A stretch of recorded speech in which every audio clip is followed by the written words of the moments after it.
La humanidad y las epidemias tienen una historia muy larga.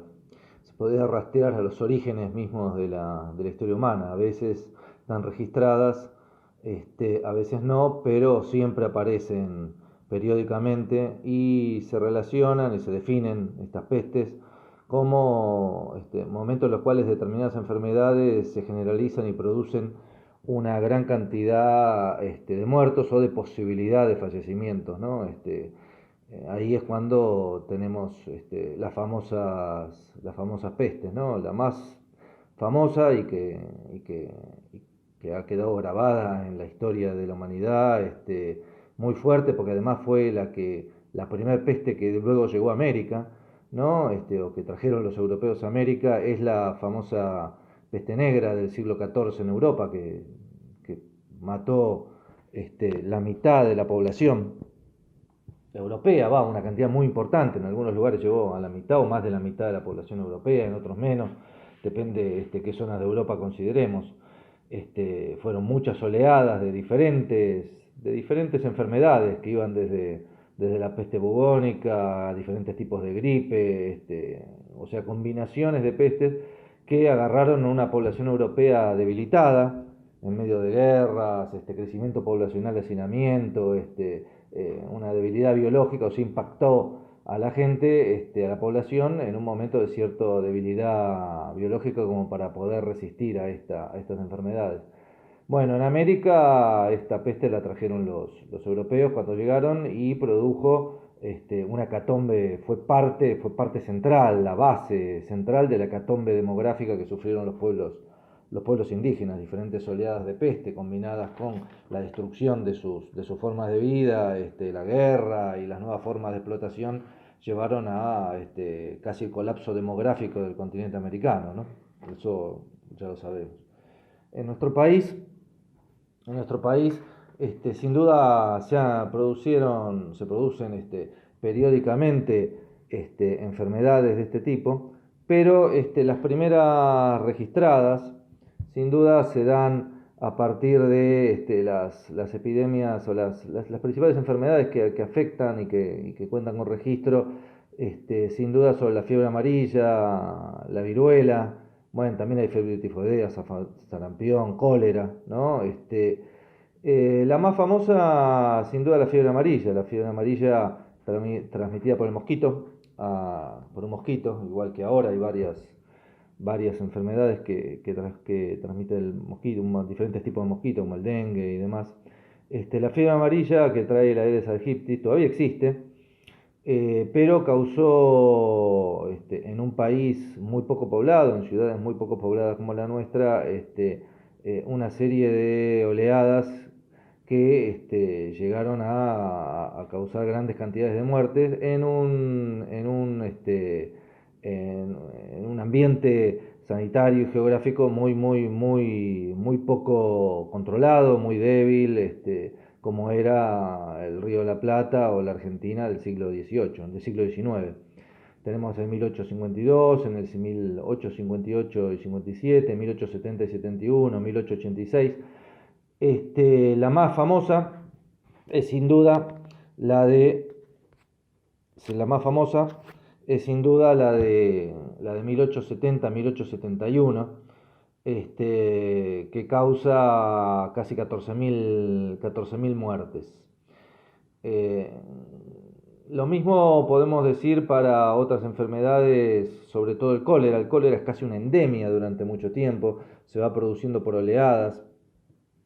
Este, y esa es mucho más que el mosquito, que la Aedes aegypti. El cólera es producto de una situación sanitaria de la ciudad muy, muy, muy débil, o formas de vida o formas de vivienda muy, muy poco, muy poco sanas, ¿no? Es una ciudad que empieza a crecer sin alcantarillado, donde se vierten los residuos en lugares al aire libre, donde los saladeros o las curtiembres están tirando los desechos en la misma zona cercana a la ciudad. Bueno, ahí se comienza a producir en determinados momentos el surgimiento del cólera. El cólera causa cientos o miles de muertos en determinados momentos, inclusive en la época de la Guerra del Paraguay, en 1867, 1868, quizá es la más fuerte de las epidemias de cólera, cuando se cobra la vida de políticos importantes, unos casi 2.000 casos, ¿no? En 1873 casi 1.000 muertes, también en 1886 vuelve a haber muertes. Igualmente todo esto va teniendo como respuesta por parte del Estado, aún en esta época, su intervención, la creación de comisiones de sanidad, disputas entre el Estado y las comunas o los municipios, a ver quiénes se hacen cargo, sobre todo en la ciudad de Buenos Aires, la sanidad nacional, la sanidad municipal, la creación, la visita de las casas de las personas, saber en qué situación se encuentran, la creación de lugares de aislamiento y campos de aislamiento, sobre todo para los inmigrantes. En esa época se consideraba, y era real también, que epidemias que venían de Europa venían a Argentina en las oleadas de migrantes permanentes o temporarios que llegaban al país. Por eso se le hacía revisaciones, se los llevaba cuando había problemas a hacer cuarentenas en campos creados especialmente para el caso, como el de la isla Martín García o barcos sanitarios.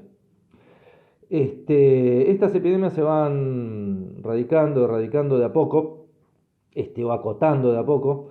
Inclusive el cólera, podemos recordar que hacia la década del 90, 1992, 1996, hubo una gran epidemia de cólera en América Latina que llegó a la Argentina, pero principalmente afectó a los países Bolivia, Perú, por ejemplo, y a las provincias del norte argentino, y especialmente en las zonas en las cuales aún hoy vemos situaciones de pobreza, suciedad, atraso, marginación muy, muy grande. Siempre están asociadas los impactos más fuertes de estas epidemias a lo que es la pobreza, ¿no? A lo que es el hacinamiento.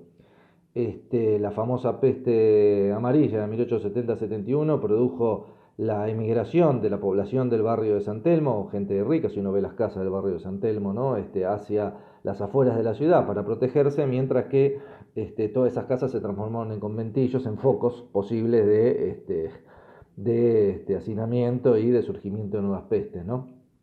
Otra enfermedad muy importante que asoló al país fue la gripe española, que no fue por culpa de los españoles, sino que España, que era el único país que no había estado en guerra, tenía más facilidad de difundir la información, causó decenas de millones de muertos.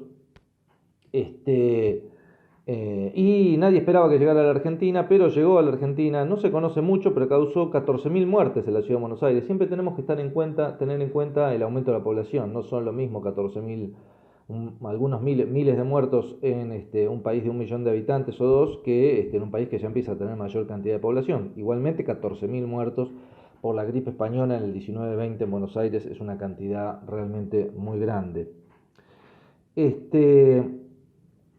Otras enfermedades importantes como la viruela, bueno, la viruela ya a fines del siglo XVIII el Imperio Español empezó a intentar difundir la vacuna en sus territorios, y es conocido que en la época de Rosas se intentaba y se lograba hacer campañas de vacunación entre las poblaciones indígenas de indios amigos, que eran las más afectadas y las menos inmunizadas contra este tipo de enfermedad. La vacuna de la gripe, la vacuna contra la viruela comenzó a ser muy, muy implementada por parte del Estado o parte del gobierno de la provincia en la época de Rosas, ¿no? Pero se venía trabajando desde la época del Imperio Español. Como vemos, hay una correlación entre el avance de medidas sanitarias, de urbanización, de mejoras de condiciones urbanas, de intervención del Estado en tratar colectivamente este tipo de enfermedades en relación directa con el avance de estas enfermedades. Evidentemente hay una única solución para estos temas, que es la intervención y el tratamiento social de estas enfermedades, ¿no? El momento quizá más de mayor avance del Estado para solucionar este tipo de enfermedades, que son muchas más, ¿no? Que abarcan enfermedades sociales como la tuberculosis, el paludismo, ya mencionamos la fiebre amarilla, y todas enfermedades, muchas de ellas consideradas endémicas, o sea, ya aceptadas, que se encuentran en una determinada zona, periódicamente la afectan,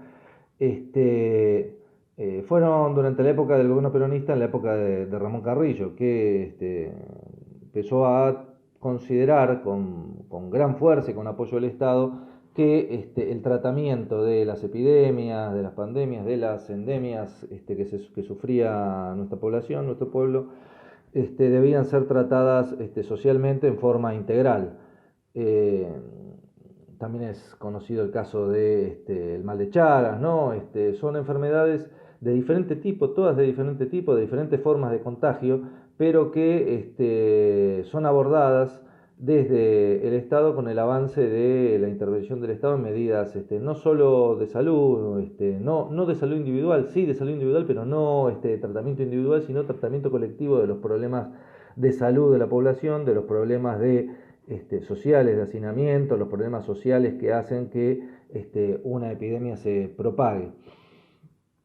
En este momento, bueno, nos encontramos con una epidemia a nivel mundial y quizá estemos ante la primera experiencia, ¿no? de un tratamiento en que en cada país, que en todos los países se empieza a realizar medidas de contención, primero del desplazamiento de la enfermedad, que es lo básico para este tipo de epidemias, ¿no? El contener el desplazamiento de la enfermedad, en este caso del vector, de lo que sea el contagio, ¿no? En este caso sería el virus que se transmite entre las personas, en otros puede ser un mosquito o la vinchuca, son medidas que solo pueden ser tratadas no a nivel de yo voy al médico, sino el Estado interviene sobre el conjunto de la población para evitar el contagio y la propagación, para conseguir y maximizar lo que es la cura, que es lo que, bueno, todavía se está